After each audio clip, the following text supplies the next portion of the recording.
That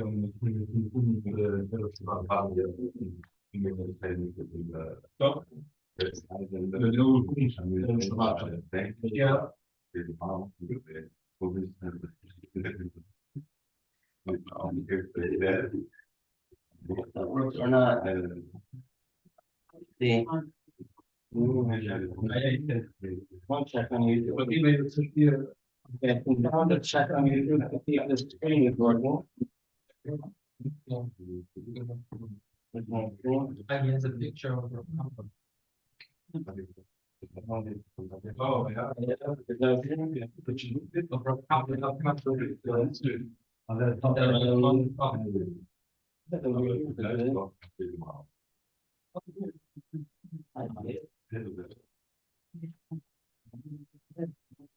Yeah. Yeah, wait, we'll start. Okay, so I already, if you can hear me, I already introduced you briefly beforehand. Thank you very much for Bechhofer and arranged the day in such a way to make time for this at the very last minute. As I said, Bechhofer has devoted a lot of time and energy and research to Kaplan. They correct me if I'm wrong, but they said you didn't do it like an academic. You did it in a way that you're internalizing it rather than studying it from the outside. Halavai. That's a very tall order to say I'm internalizing it. I try. That's good. Yeah, but that's Shana Madriga. Okay. I am going to see, a volume adjustment here. That should work better. Yeah, I hope that will work. This is okay. Let's speak it. Okay, I think you can go ahead. Okay, can you hear me? Is that okay? Not great. No? Still Not great? You may have to get another speaker. That may have screen. Be careful that everything's connected. So From which speaker is gone? right now it should be from the computer. Oh, Try no, using no, a no, microphone. No, it shouldn't be from the computer. It should be from here now. yeah, it's from display. Yeah, it's still pretty low. What I can do with it? You can do it like from the computer.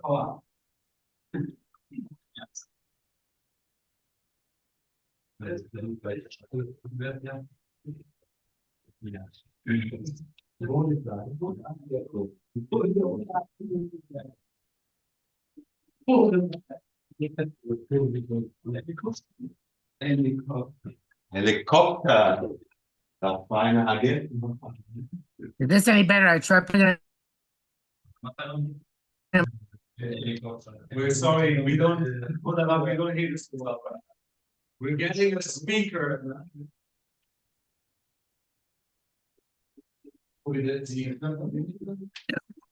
What about now? Can you hear me better? Anything? Can't hear anything? No, we can hear it just. We're trying to find a loudspeaker. Okay. Trying to adjust loudspeaker right now. Stop. Where is before? Why is it? 8 o'clock in the morning. Oh, wait, you press before. Maybe see here. Here, audio. Oh. Okay, now we're good. Testing. Yeah. Much better. All right. So let me please share screen here. First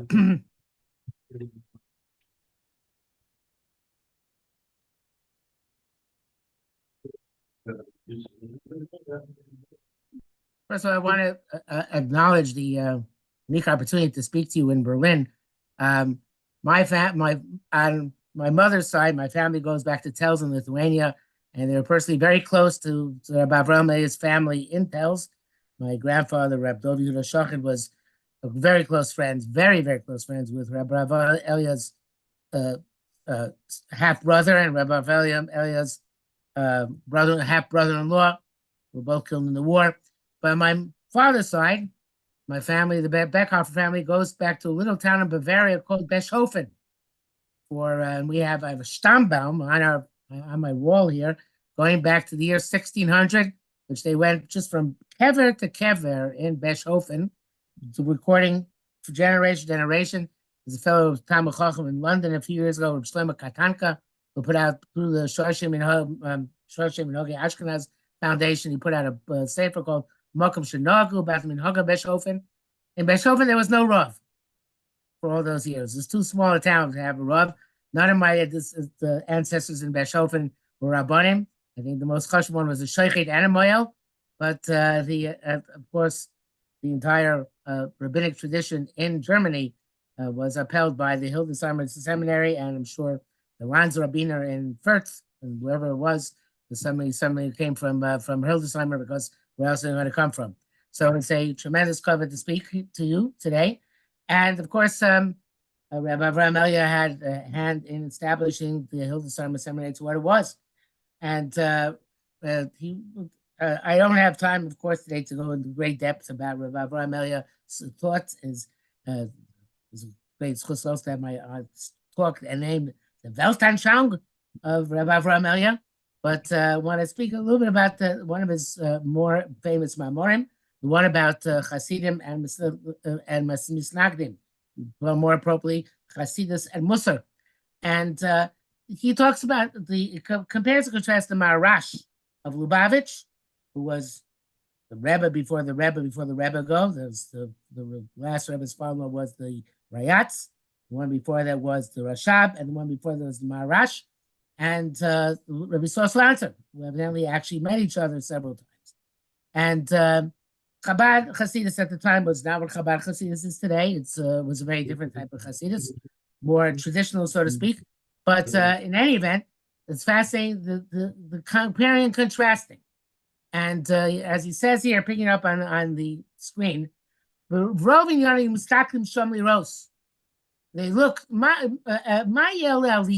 what's going to be with Lithuania?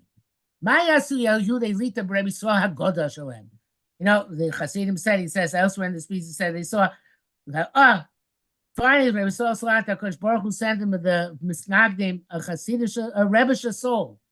What are they going to do with him? Fortunately, it seems from the Hasidic perspective that they messed up.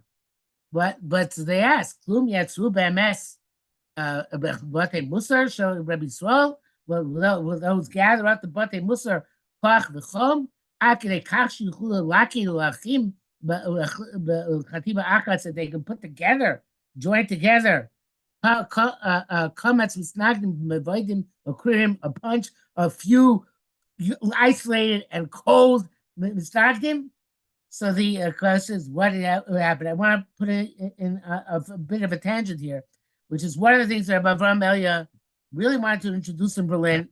He never introduced, at least I'm aware of, and for that matter, Israel and Muslim would try to introduce throughout wanted to introduce throughout the world, was the concept of Batei Musar.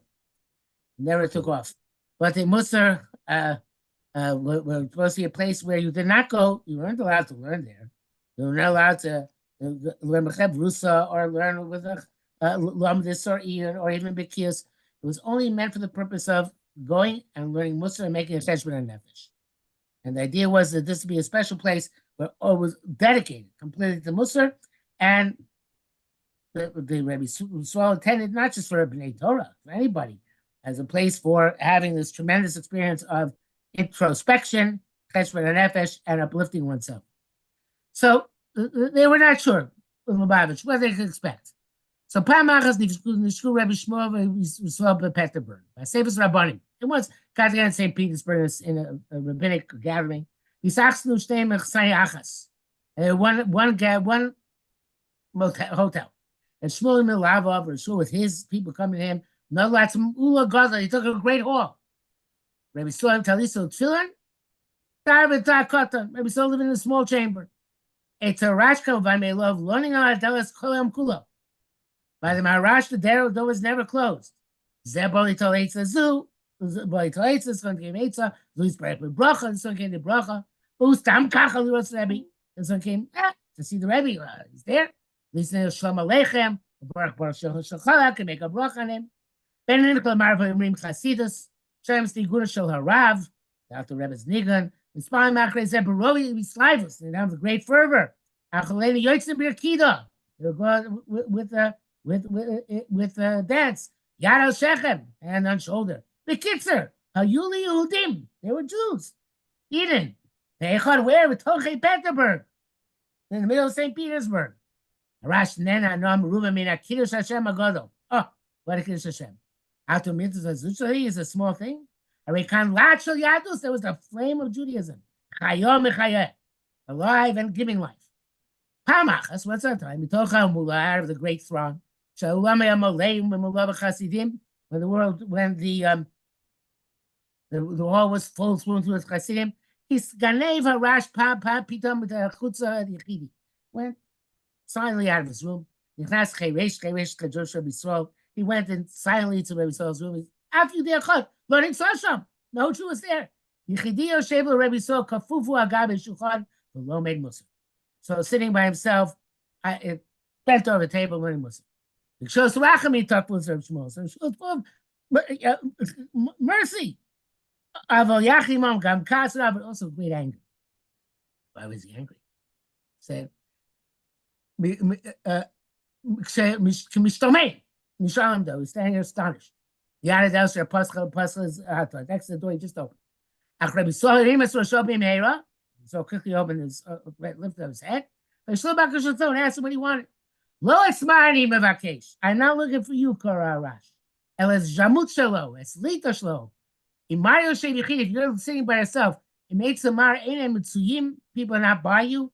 Bezo Lomas Mitsuyim, hey, where are they? My Shiva said, we saw Einon Yodim.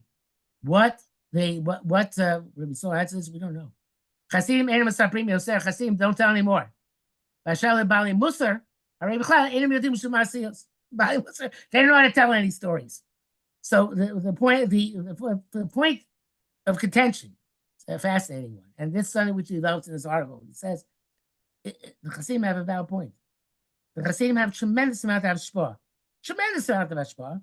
And it's full of loftiness and full of joy and full of yearning, full of dveikus on Mas. And the Mistagnim, they have a Rebbe Saul sitting alone in his room learning Musar. That's what Bali Musar have. How can you compare the two? And he kind of was the Marash. Where's your hashpah? How are you going to have an influence? And he says, he brings down here, it's an interesting idea. Right, this is where he brings down the Rabbi Masha Ilan, they brings down a different version. Chasim Sorin Ki Yesh Lem Rabbi. Sim Ho, they have a Rebbe. Mistagim Sorin Ki Enam Sweeping the Rebbe. So they don't need a Rebbe. They both are mistake.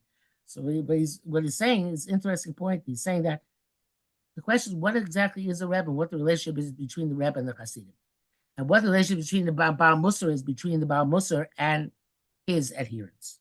And the idea of a Rebbe in Hasidus is a very powerful one, a very significant, and has a tremendous influence.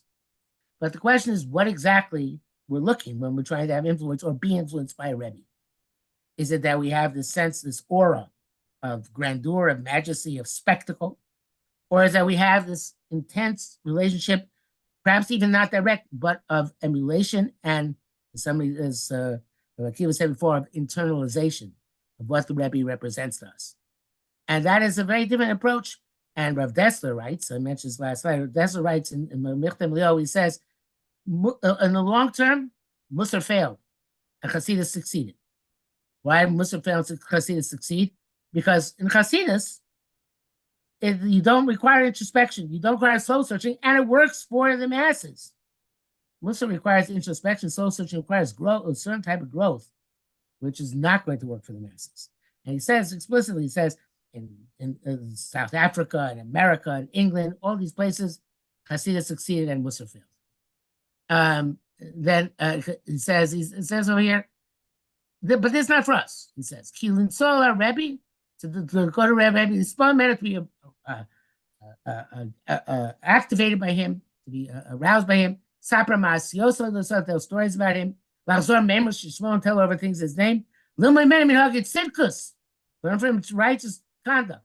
Asos Kechol Sheit Savet, do everything he commands. L'zos Bilvad Lo Yikarei Yesh Lodem Rebbe. That's not called Yev Rebbe. Piash Kafasim Shok Doli Lita. According to our perspective in Lita. The Didam, you call it Rebbe, Ragzer Shetzlulum Dim Torah Masim. Shabay Lovim a Sefer Biyad. They come with him with a Sefer. And Abu Morel Ketza Lilmod Lamibo and teaches how to learn how to teach from it. And skipping here a bit. Shash Yasha Rebbe Sola Vada Bechadro Kadon. You had a same Musar Shalo. Lokine Harbe Beribuyam Vakrim Shulum Lamoshal Arash. Came to Chaser HaSefer.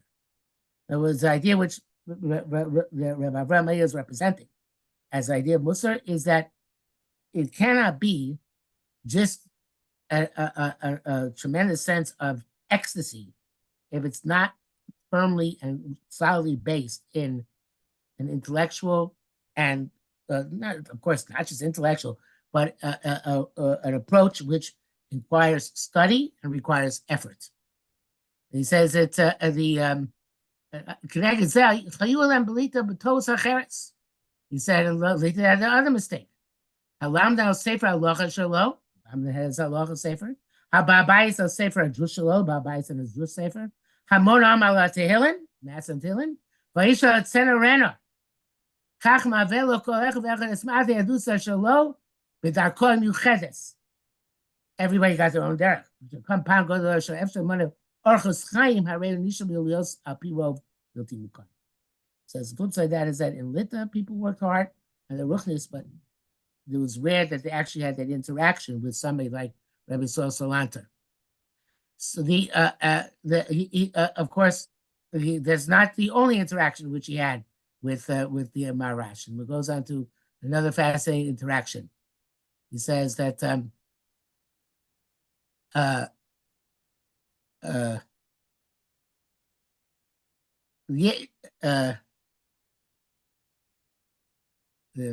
it's over here. Chasidim Mesaprim, and the article is worth going through length. There's a lot of things where he speaks in great detail about the difference between Chasidim and Bai Musa. He says, Chasidim Mesaprim, Reb Shmuel Lubavitch, Reb Yisrael Salanter, Nizdam Lupam Bimosa Kaitz Makom Arpei. They came to a spa. The Mayone Yeshua Shab Ashkenaz, whatever the spa it was. L'chol yom v'yom yitzchim l'motzei yedei Mayon l'shtos mayim chayim. They usually have to go every day to the spa to drink the waters. They always travel in a carriage from the hotel to the spring. So walk. Because the Chassidim known that those who are close to Rabbi, they criticize the Merkava, the carriage of Shmuel. Al-Shuma, why would they criticize it? Misharim Shabisol Sover, they thought Rabbi must hold. Yesh l'chuz shatnez b'mashal Merkava. It must be that there's shatnez in the seats. Now they say about the stipler that we rode on a train once for hours standing up because there was some sort of chashav shatnez. Baruch Hashem, now everything is synthetic. But then, okay, Nimsa is a chassid as nefesh, so some chassid was a little bit brazen. The Rebbe told over his assumption to the Rebbe. Av Rebbe next to Mishtamim, the Rebbe said astonished. Michael, how could that possibly be? Shvus Yaakov Arei Matir. I know Shvus Yaakov says because he's Matir. So the next time, the Machras, Mosifim HaChasidim Masapim, the Chasidim tell over. He's Damer Devar, comes out. Shabashah Shabashmuel. Let's say America Shmuel was going in his carriage. Real Merachok Apnei Derech. You see, so this is Sech Rabbi Sol Lech Barego. Rabbi Sol is going along on foot. He commands the chariot to stop, the carriage to stop. He invites Rabbi Sol to come into the carriage. Yalena Maru Omerlo says, "Come in." He told me I should have Barego. They're walking to ride on Shus Yaakov. It doesn't say if he went in or not. But then he goes on to tell another story about how the question came up about how you can make a bracha because he weren't allowed to wear head coverings. And the Maharaj said, I just wear a toupee. That way I don't have a problem. But again, it doesn't say every soul responded. But this is, well, he goes on to say that there is Shemadiyin Hadavar, it's interesting. They didn't think cloud. שהביקורת שמקורב לישראל אומר, כבש הרבי, אולי אין עניין הכלל בחשש הנס, אלא בחשש גאווה. Maybe the issue was not shyness, it was a question of gaiva. He ain't safek. There's no question of davar. Mikurav Shem Yisrael, those who close to Yisrael, Chanichei Musa and Rislan Nasi, those who are educated in Musar and its Anova. Asher Yikar Magam Asom Ayah B'chinuch Atzmi, the main goal was in educating oneself. Ba'akaras Netios Libam, recognizing the inclinations of our hearts. Shmi Rasam, and watching him, Libli Yatul Tzidei Drachim, not to deviate to the sides of the road. There's no doubt. If you're near elite, like it seems to me, in the eyes of such Jews, he couldn't find favor this breadth and this publicity which they took. How could they be so courageous? Not be concerned because of gaiva, because of false covet. So that how could they not be afraid of this chashash, which Yeshua should have? Is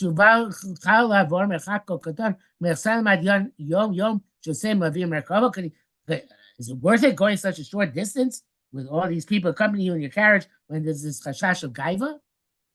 If you have environment and more סבור של אחד צדיקים הרסים ראשונים, יש את חיים הסנובה דווקא בתוך המרכבה, ולא בהליכה ברגל. So there's a famous, this is from the Rishner. Rishner, you know, they had this idea of Malchus. They say, I don't know if it's true. They say that the Ritzuah of Rishon had golden boots. Their boots made out of gold. And that so they asked him, how can you do it? And he showed them the boots had no soles. They walked underneath the boots. It was just walking in socks. Of course, the original lived in a palace. So they said their idea was, yeah, on the contrary, we are going to use the gaiva and make sure to be anovim underneath it all.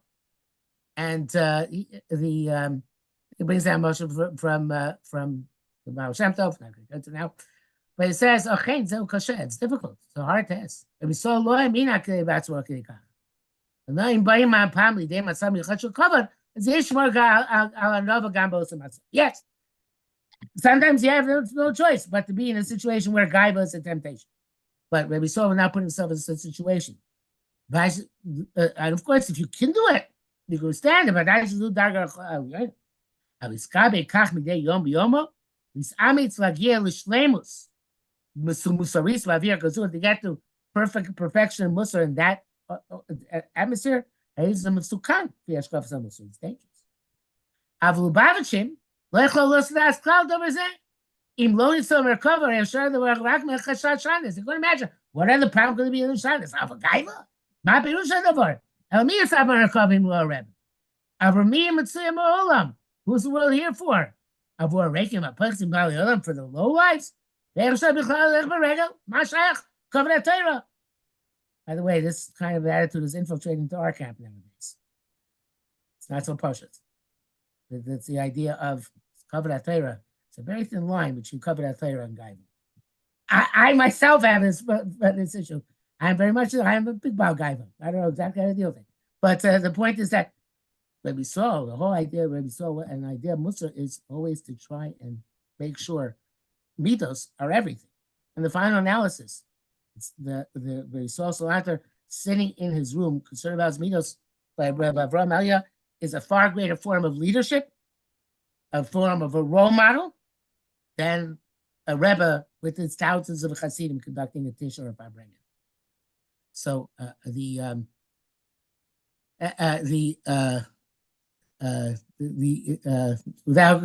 another interesting thing about Rabbi Yisrael's care. This time it's two Litvaks. He wants to have the Makom Marbe Ashkenaz to a place in Germany, another spot, same one. In one of the train stops. So bought for himself 2 rolls in the train station. And they didn't have special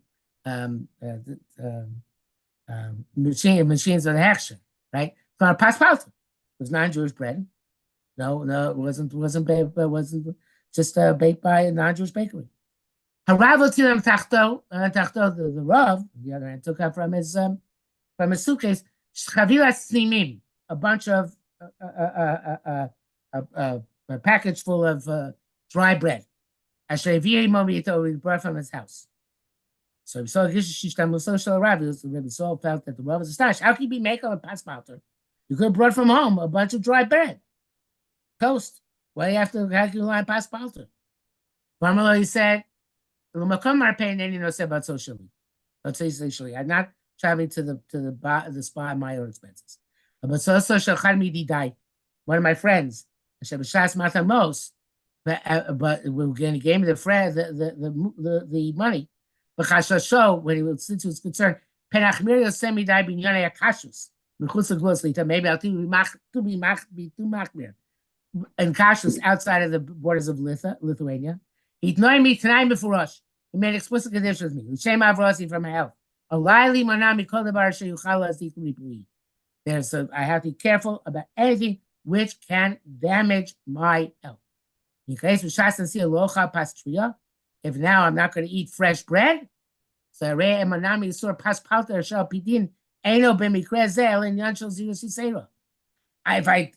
I don't eat the fresh bread, I'll be over on paspalter, which is a zehirus, a chumrah. At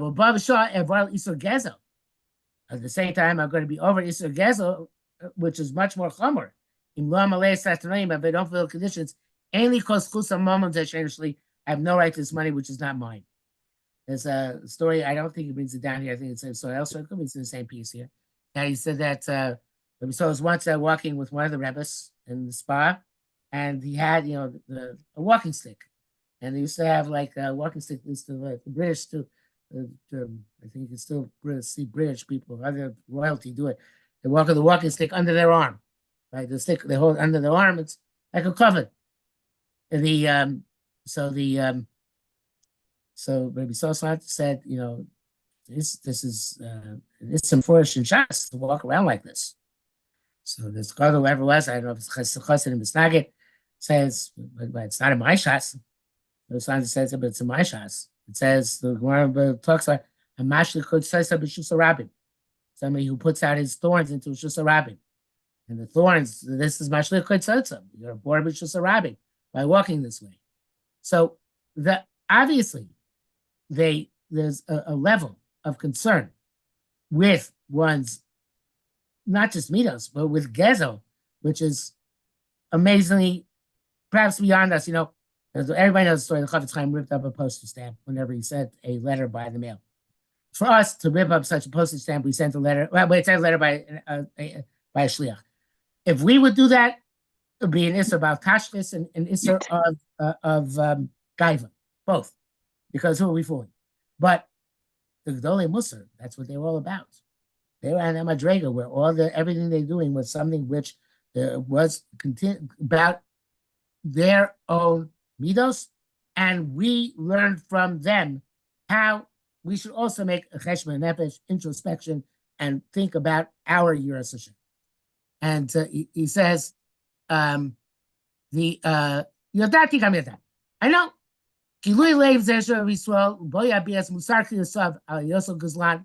That this revelation of Harvard, we saw that he's so concerned with his inner musar about being Gazan. It's going to make some people smile.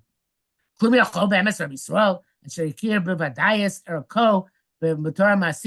it's possible so newest level. The Rabbi writes that it's not to be an onav. You have to first know how great you are. So it's not a chacham, but there's one of the greatest insults of all time. It's the insult that Winston Churchill used on Clement Attlee, his rival and the person who took over as prime minister. He said, "Mr. Attlee is a modest man, and he has much to be modest about." So it's not a chachma to be modest if you have much to be modest about. That's not the anova of Slabodka. The anova of Slabodka is, like Rabbi puts it, you're like the Himalayan mountains, and you're still in honor because relative to Chavasa Bolamo, it's nothing. So he says that כלום לא יכול באמת לביצוע, שהקים בו, בוודאי זה הכל בתור מעשה ויושב בארץ עצמו, ולתעודת חיים כה נשגבה, לסול יחידי דרכים חדשים ביהדות. He was able to pave new paths in Judaism. כלום יכול אדם אשר כזה לחשוב באמת תמים. He thinks sincerely, when I saw the Lord אשר ספקו לו, that small person gave them, גם לא אינו ראוי, wasn't worthy, כי גזלו בידו. That was a theft in a sense. So Rabbi Yisrael, Pnima, we don't know when to Rabbi Yisrael internally. Shem Shalom Neitiv Levin, Hech Moshe Rabbeinu.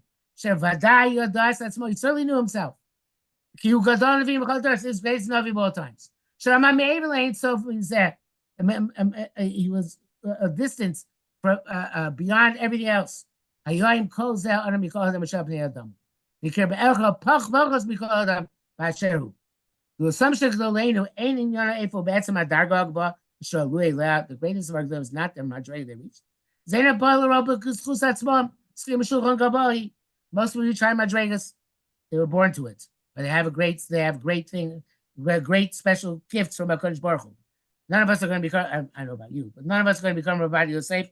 In order to become Rabbi Yosef, you have to have photographic memory. Photographic memory is a gift. You don't get it. You're either born with it, you don't. You have. I was once at Chassid, Montreal, with Pinchas Hirschbaum. And with Pinchas Hirschbaum, he asked me what I'm learning. I said, about Basra. So we started going like this. Started reading the Gemara. And he went like this and started reading the Rashi. It was in the air. He went like this, started reading the Tosfos. And then he turned the pages. He started reading the Rush. So we're not getting that. You're not, either you're born with it or you're not born with it. It's not something you develop. That's what it says. Ain't a ball of Schusatzman. Schimshun Gavohi. You know, Yesel came with that. No, the matter here is that Shebet Saddam, Tzadei Anak. They're going great steps, giant steps there, Chaliyasam, on their way up. Ainam Shogigim, Ladush Avonos Ba'akevam.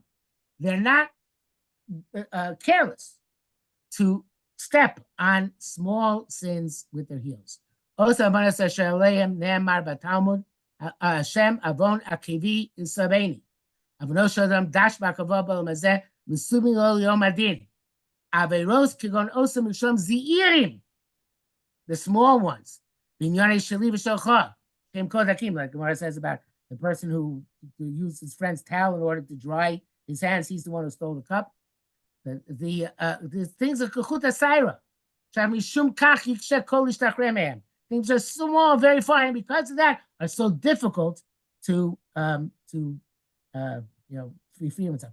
I know Mashgiach once in yeshiva, whoever it was, who it was, doesn't matter. He always used to run late and used to park in the handicap park for Bincha. He didn't need to park in the handicap park. Well, spot. But he's the Mashgiach, and he's running late. He has to get there, has to go down. And they're not going to come and force it anyway. That is the type of thing which we have to fight against. That's the type of thing which, yes, Avon Cave of Yisraeli. And these the small things. Abasher Osam Chutim Dakim Kifenu. Those fine threads surround the person. So it and they bind him. So Yosef, they become heavy cables. This is what Yiras Hashem is about. These fine threads, have to look to us like mountains. From which we're afraid.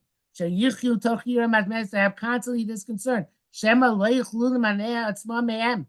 won't be able to avoid them. Just like a great sinner will feel. When he has one illuminated moment to be afraid of mice of Aprum Agrimbi Yosef and his most terrible deeds. And it's getting late, so I'm running out of time here. But I wanted to point out one other thing, which is another mimer that which Rabbi Gavriel has, the next mimer actually in the Sefer. He talks about Chachmas Yisrael, Chachmas Umos. There's a pasuk which he's saying davening every morning. Yismach leim b'bakshi Hashem. Yisalu b'shem kodsho yismach le'yivak Hashem. We get there in time, we say hodu, so then we say that. So there's a famous question of the Rebbe Bunah Pashista. The Bunah Pashista asks, he says, it says Yismach le'yivak Hashem. Why say Yismach le'yivak Hashem? When are you happy? When you're looking for your wallet? When you find your wallet? Should say Yismach le'yivak Hashem. Those who find HaKadosh Baruch Hu are happy. I say Yismach le'yivak Hashem. So the Rebbe Bunny gives an answer which predates Viktor Frankl, who's more famous for this idea by maybe 100 years, whatever it is, that the quest for meaning in life is what gives a person happiness. That's what gives a person happiness, not having a meaningful life. It's the quest, it's the journey. And being part of that journey is what gives a person that meaning in life, and that's what gives a person simcha, and that's what Avraham Eli was all about. But he himself gives a different shot. He says, same question. Why Yismach le'yivak Hashem? So how does it work? Where's the simcha? So it says the answer is the beginning of the pasuk. Yishalalu b'shem kodsho Yismach le'yivak Hashem. He says many questions we'll never find the answers to. He says Tara brings down the statement of the ancient statement Tachlis ha'idiyah shelo neida. And he brings down a French philosopher who said that the many questions become resolved only by just leaving them, and eventually they become resolved somehow on their own. And of course, he brings down Ein simcha k'ataras hasfekos. There's no simcha greater than that of resolving difficult questions, doubts, issues, which of course is not a chazal, though it sounds like one. But the idea is that what makes us happy, what gives us meaning, is even if we don't have the answers. Who says we have the answers? If we have some answers, we'll get. Avraham was out looking for as many answers as he could find. But ultimately, what gives us our unique simcha in life is Yisalu b'shem kodsho. Each one of us represents HaKadosh Baruch Hu in this world. And we go around praising HaKadosh Baruch Hu, not just by verbally praising Hashem, but by living a life like Rav Avraham Elia did, which represents the ultimate Kiddush Hashem of Yira, of Kedusha, of Simcha, of She'ifa, of ambition, striving, and uplifting ourselves. And that Yisalu Shem Kodsho, no matter where we find ourselves and what difficulties we are and what questions we have. And the idea of Yisalu Shem Kodsho is the reason why Yismach le'yivak Hashem. So Rabbi Say, what I'm trying to do in a few moments, we're already with overtime, I apologize for that. I'm trying to do a few moments which I had is to try and give a taste of what the Talmidim of the Moisad, which were Avraham Elia, among other Gregorian Torah, was a prime moving force, should look to learn and look to exemplify. And to go for the amazing that Rabbi Akiva said to me the other day, he said, he was looking with his wife through the summer of Rabbi Elia and seeing how extraordinarily relevant they are today, 100 years later, to the problems which we have as B'nai Torah, as B'nai Yeshivas, people striving for Yiras Hashem in our day and age. So my Birchas Hediot, and truly Birchas Hediot, is that you should all be Zeicha to go in the footsteps of not just Rabbi Elia, Hildesheimer, of Ahmed, of the Sweetie Eish. You should be Zeicha to go in the footsteps of the august and extraordinary personalities who were the Morei Derech of the seminary in the past. And it should be a step further in Kiddush Shem Shamayim. Thank you very much for giving me time. Thank you. Shkoyach.